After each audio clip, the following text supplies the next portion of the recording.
Private First Class Martin W. Carlson, a Pennsylvanian, stood guard at the entrance to the rearmost 2nd Platoon pillbox as we approached. He was a medic, although medics were usually attached to rifle companies from a battalion medical detachment, and Carlson was a bona fide member of Company I. When the company had found itself short a medic once in France, Carlson, who had had some medical training before being transferred to the infantry, took over and was a medic from that time on. "They let anybody stand guard these days," I joked as we reached the pillbox.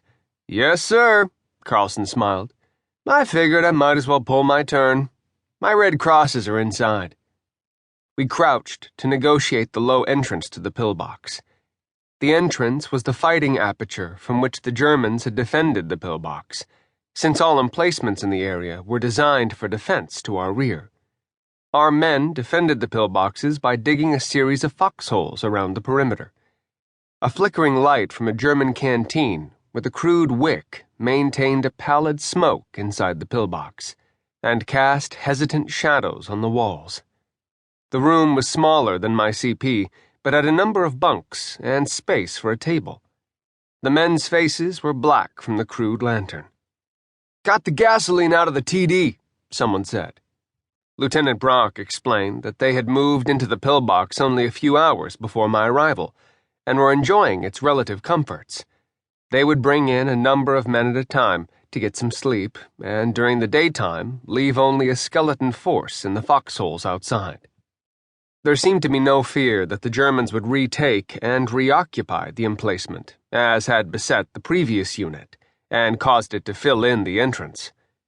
One of the squad leaders, Staff Sergeant John A. Kuziel, of McKees Rock, Pennsylvania, was in the pillbox at the time of my visit, along with Lieutenant Brock, Technical Sergeant Middlebrook, and Staff Sergeant Carl Oram of Lincoln, Nebraska, the platoon guide.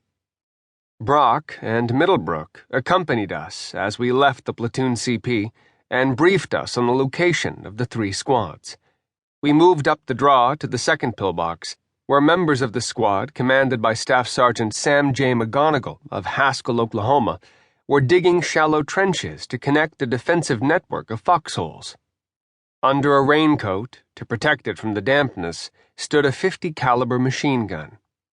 "We got that off the TD out there in the draw," Sergeant McGonigal said.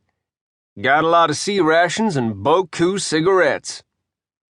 Thus far, I had not noticed any of the bodies of either German or American soldiers in the 2 platoon areas we had visited. Brock said there was 1 GI to the right of his CP, however, and 2 Germans 50 yards in front of McGonigal's squad.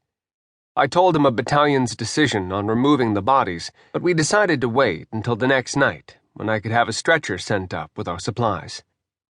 We visited the 3rd squad, commanded by Sergeant Robert J. Rouse of Binghamton, New York, and prepared to move on to the 1st platoon, moving back in the direction of the company CP to come upon the platoon from the rear.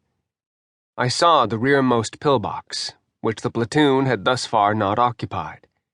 As we approached, I could see the bodies of 4 Americans and 6 Germans draped in the very positions into which they had fallen in death.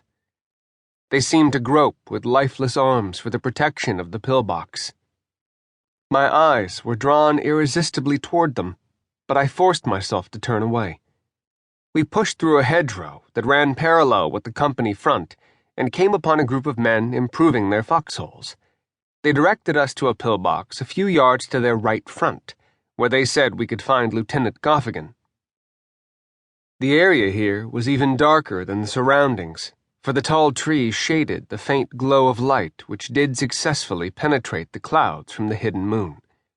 Long came out of the pillbox upon the call of the guard, squeezing his way out of the entrance half blocked by a large slab of concrete that had evidently been blown where it was by some feeble attempt to demolish the pillbox. He was a tall, straight Virginian, young, with square-cut features, and spoke with a typical clipped Virginia accent. He showed us about the area, calling the attention to the fact that there was a 3rd pillbox 50 yards to his front, which he was not